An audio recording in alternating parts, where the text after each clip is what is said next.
Most ஹஸ்பண்டால் பண்ண முடியாததை நான் பண்ணலான்னு டிசைட் பண்ணேன். Welcome to day 8 of the 100 day challenge of sharing வீட்டு ஒர்க் வித் மை ஒய்ஃப். நான் ஃபஸ்ட்டு பால் வாங்க போனேன். நான் பால் வாங்க போகும்போது எங்கள் ஒய்ஃப் கீழே போய் தண்ணி தெளிச்சிட்டாங்க. அப்புறமேட்டு மேலே ஃப்ரெஷ் அப் ஆகிட்டாங்க. அப்புறம் நான் பால் வாங்கின்னு கொடுத்ததும் எங்கள் ஒய்ஃப் டீ போட ஆரம்பிச்சிட்டாங்க. டீ ரெடி ஆகிறதுக்குள்ளே நான், எங்கள் அம்மா, எங்கள் அப்பா 3 பேர் பார்த்தீங்கன்னா ஃப்ரெஷ் அப் ஆகிட்டோம். அதுக்கப்புறம் டீ முடிஞ்ச உடனே எங்கள் ஒய்ஃப் பார்த்தீங்கன்னா, எங்கள் அம்மாக்காகவும், எங்கள் அப்பாக்காகவும் என்ன பண்ணாங்க, கிளாஸில் ஊற்றி வச்சுட்டாங்க. அதை நான் எடுத்துன்னு போயிட்டு எங்கள் அம்மாக்கிட்டேயும், எங்கள் அப்பாக்கிட்டேயும் பார்த்தீங்கன்னா கொடுத்து முடிச்சுட்டு, நானும் என் ஒய்ஃப் பார்த்தீங்கன்னா பிஸ்கெட் சாப்பிட்டு கொஞ்சம் ரெஸ்ட்டு எடுத்தோம். அப்புறமா கோலம் போடலான்னு சொல்லிட்டு, என்னுடைய ஒய்ஃப் தண்ணி தெளிச்சதுனால பார்த்தீங்கன்னா, நான் கோலம் போட ஆரம்பித்தேன். என்னோடய ஒய்ஃப் மாதிரி பார்த்தீங்கன்னா, என்னால் கோலத்தை பார்க்காமலாம் போட முடியாது. அதனால் பார்த்தீங்கன்னா, ஃபோனை பார்த்துக்கிட்டே நான் கோலத்தை போட்டேன். அதுக்கப்புறம் பார்த்தீங்கன்னா, கலர் அடிக்க ஆரம்பித்தோம். அதுக்கப்புறம் நானும் என் ஒய்ஃபும் சேர்ந்து கலர் அடிச்சிட்டோம். எங்கள் ஒய்ஃப் பார்த்தீங்கன்னா, அவுட்லைன் கொடுத்து முடிச்சுட்டாங்க. அந்த வேலை முடிஞ்சுட்டு மேலே எங்கள் ஒய்ஃப் குளிக்கிறதுக்கு சுடு தண்ணி நான் ஹீட்டரில் போட்டுட்டு, சரி அது வரைக்கும் நம்ம வெளியே பெருக்கலாம்னு சொல்லிட்டு, நான் வெளியே பார்த்தீங்கன்னா எல்லாத்தையும் பெருக்கி குப்பையை வாரிட்டேன். அதுக்கப்புறம் எங்கள் ஒய்ஃபே குளிச்சுட்டு ரெடி ஆகி வந்துட்டாங்க. நெக்ஸ்ட்டு பார்த்தீங்கன்னா, ஜாமான் விளக்குற வேலையை முடிச்சலாம்னு சொல்லிவிட்டு, நான் எல்லா பாத்திரத்தையும் எடுத்துன்னு எங்கள் ஒய்ஃப் கிட்டே வச்சுட்டேன். அவங்க என்ன பண்ணாங்க பார்த்தீங்கன்னா, எல்லா பாத்திரத்தையும் வெளுக்கி கழுவிட்டு பார்த்தீங்கன்னா, என்கிட்ட கொடுத்துட்டாங்க. எங்கள் ஒய்ஃபே வெளுக்கி கழுவுறதுனால பார்த்தீங்கன்னா, நான் எல்லா ஜாமாவையும் காய போடலான்னு சொல்லிவிட்டு, கட்டில் மேலே எல்லா ஜாமாவையும் தண்ணியை வடிகட்டி அப்புறம் பார்த்தீங்கன்னா காய வச்சுட்டேன். அதுக்கப்புறம் எல்லோரும் எழுந்ததுக்கப்புறம் போர்வையை மடிக்கிற வேலையை முடிச்சிடலான்னு சொல்லிவிட்டு, நாங்கள் 2 பேரும் எடுத்துகிட்டு வந்தோம். அது எங்கள் ஒய்ஃப் மடித்து அங்கேயே வெளில வச்சுட்டாங்க. இட்ஸ் டைம் ஃபார் மொக்கஜோ. ஒரு பையன் இருந்தான்.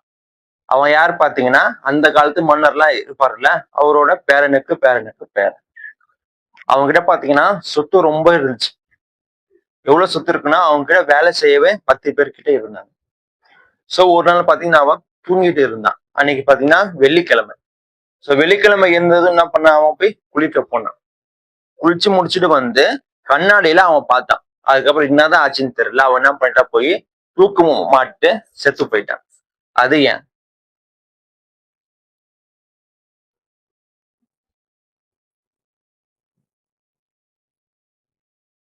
இதுக்கான ஆன்சர் பாத்தீங்கன்னா, வெள்ளிக்கிழமை நான் சொல்லியிருந்தேன். வெள்ளிக்கிழமை நம்ம என்ன பண்ணுவோம், தலை குளிப்போம். ஸோ அவன் என்ன பண்ணான்னா, தலை குளிச்சுட்டு வந்தான். பார்த்தனா கண்ணாடியில பார்த்தான். அவனோட வாக்கு காணாம போயிடுச்சு. அப்போ அவன் மன்னரோட பேரனால அவனோட வாக்கு தவறி போச்சு. அதனால பாத்தீங்கன்னா அவன் செத்து போயிட்டான். இப்போ நம்ம ஃபுட்பாலை பத்தி பார்க்கலாம். ரீசெண்ட் டேஸா நீங்க பார்த்திருப்பீங்க, நிறைய இந்தியன் ஃபுட்பால் பிளேயர்ஸ் நம்ம இந்தியன் ஃபுட்பாலை காப்பாத்துங்கன்னு சொல்லி இருப்பாங்க. அவங்களுக்கு சப்போர்ட் பண்ற விதமா தான் நான் இப்போ பேசுறேன். ஏன்னு பாத்தீங்கன்னா, நம்ம கண்ட்ரில நிறைய பேருக்கு ஃபுட்பால் பார்க்கவும் பிடிக்கும். அப்புறம் பாத்தீங்கன்னா ஃபுட்பால் பிளேயர்ஸ் ஆகணும்னு அவங்களோட ட்ரீமாவும் இருக்கும். இன்னும் சொல்ல போனா அது பாத்தீங்கன்னா அவங்களோட உயிர் மூச்சா இருக்கும். அந்த உயிர் மூச்சு கொஞ்சம் கொஞ்சமா அழிஞ்சிட்டு வருது. இப்படி நடக்க நம்ம விடவே கூடாது. ஸோ நம்ம இந்தியன் ஃபுட்பால் காப்பாத்துறதுக்கு ஒரே வழி, நம்ம எல்லாரும் ஒன்னா சேர்ந்து இந்த இஷ்யூவை ஃபிஃபா கிட்ட கொண்டுட்டு போகணும்.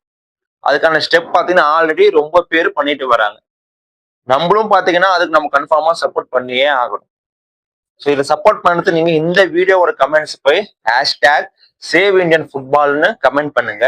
அப்புறம் உங்களால முடிஞ்ச அளவுக்கு நிறைய பேருக்கு இந்த வீடியோவை ஷேர் பண்ணுங்க. நானும் என்னால முடிஞ்ச அளவுக்கு எல்லாருக்கும் நான் ஷேர் பண்றேன். அடுத்த வேலை பார்த்தீங்கன்னா வீடு பெருக்கிற வேலை.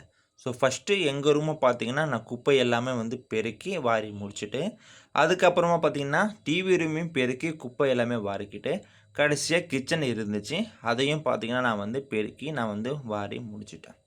ஸோ அதுக்கப்புறம் ஜாமான்லாம் காஞ்சிருக்கும் சொல்லிவிட்டு நான் காய வச்சுட்டு நானே பார்த்தீங்கன்னா எல்லா ஜாமாவையும் எடுத்து வச்சுட்டேன். இதுக்கப்புறம் நான் குளிச்சுட்டு ரெடி ஆகிட்டு நாங்கள் 2 பேர் பார்த்தீங்கன்னா டிஃபன் சாப்பிட்டு முடிச்சிட்டோம். அதுக்கப்புறம் 1 மணி போல் வாஷிங் மிஷின் வேலையை போடலான்னு சொல்லிட்டு கடைசி வேலை நான் பண்ணதுனால எங்கள் ஒய்ஃப் எல்லா துணியும் செக் பண்ணிவிட்டு வாஷிங் மிஷினில் போட்டுட்டு அதுக்கான மருந்தும் பார்த்தீங்கன்னா ஊற்றிட்டு மிஷினை ஆன் பண்ணி விட்டுட்டாங்க. அப்புறமா மிஷின் முடிஞ்சதும் அவங்களே பார்த்தீங்கன்னா துணி எல்லாமே ஒரு யானத்தில் எடுத்துகிட்டு மொட்டை மாடியில் என்கிட்ட கொடுத்துட்டாங்க. ஸோ அவங்க துணி எடுத்துகிட்டு கொடுத்ததுனால பார்த்தீங்கன்னா காய போடுற வேலை என்னுடைய வேலை. எல்லா துணியும் நல்லா உதிரிட்டு காய போட்டுட்டு கடைசியாக பார்த்தீங்கன்னா எல்லா துணிக்கும் நான் வந்து கிளிப்பும் போட்டு நாங்கள் முடிச்சிட்டோம். ஸோ இன்றைக்கான நம்ம சாப்பாடு என்னன்னு பார்க்கலாம். நேற்று வச்ச காரக்குழம்பு, அது கூட வெள்ளை சோறு, அப்புறம் பார்த்தீங்கன்னா தொட்டுக்க அவரைக்காய், அப்புறம் எனக்கு பார்த்தீங்கன்னா 2 முட்டை. இது கூடவே பார்த்தீங்கன்னா அம்மா ரசமும் செஞ்சாங்க. இன்றைக்கான ஃபேமிலி டின்னரில் எங்கள் அண்ணன் பொண்ணு, எங்கள் அம்மா, எங்கள் அக்கா பொண்ணு, எங்கள் அக்கா, எங்கள் ஒய்ஃப், என் அப்பா, அப்புறம் நானும் எல்லாரும் சேர்ந்து லஞ்சை சாப்பிட்டு முடிச்சிட்டோம். அதுக்கப்புறம் ஈவினிங் 5 மணி போல் டீயை குடிச்சிட்டு நான் துணியை காய வச்சதுனால பார்த்தீங்கன்னா துணி எடுக்கிற வேலை அவங்க வேலை. அதை அவங்க கீழே எடுத்துகிட்டு வந்து எந்தெந்த துணிலாம் வெளியே வைக்கணுமோ அதை பார்த்தீங்கன்னா மடித்து வெளியே வச்சுட்டு, அப்புறம் எந்தெந்த துணிலாம் உள்ளே வைக்கணுமோ அதையே அவங்களும் மடித்து அதை எடுத்துன்னு போய் உள்ளே வச்சுட்டாங்க. அப்புறமா மற்ற சின்ன சின்ன வேலை எல்லாமே முடிச்சுட்டு அது கூடவே பார்த்தீங்கன்னா குடிக்கிற தண்ணியை பிடிக்கிற வேலையை முடிச்சிடலான்னு சொல்லிட்டு சில்வர் பாத்திரத்தில் தண்ணி எடுத்துன்னு போய் அதை நாளைக்கு ஈவினிங் வரைக்கும் நாங்கள் குடிக்கிறதுக்கு யூஸ் பண்ணுறதுனால அதை உள்ளே வச்சுட்டு, அப்புறம் பிளாஸ்டிக் குடம் எக்ஸ்ட்ரா 2 ஏனத்தில் பார்த்தீங்கன்னா தண்ணி நாங்கள் எதுக்கு பிடிப்போம்னா, நாளைக்கு அரிசி கழுவுறதுக்கு, காய்கறி கழுவுறதுக்கு, ஒருவேளை நாளைக்கு குடிக்க தண்ணி வரலன்னா இந்த தண்ணி நாங்கள் அதுக்கு யூஸ் பண்ணிப்போம். இதை நாங்கள் வந்து வெளியே வைப்போம். அதை நான் வந்து வெளியே எடுத்துன்னு போய் வச்சுட்டேன். அப்புறம் இன்றைக்கான நாங்கள் டே முடிச்சதுனால எங்களோட விக்டரி டான்ஸை நாங்கள் ஆடி முடிச்சிட்டோம். ஸோ இந்த வீடியோ உங்களுக்கு பிடிச்சிருந்துச்சுன்னா லைக் பண்ணுங்கள். இது வரைக்கும் எங்கள் சேனல் நீங்கள் வந்து சப்ஸ்கிரைப் பண்ணலைன்னா சப்ஸ்கிரைப் பண்ணுங்கள். Good night.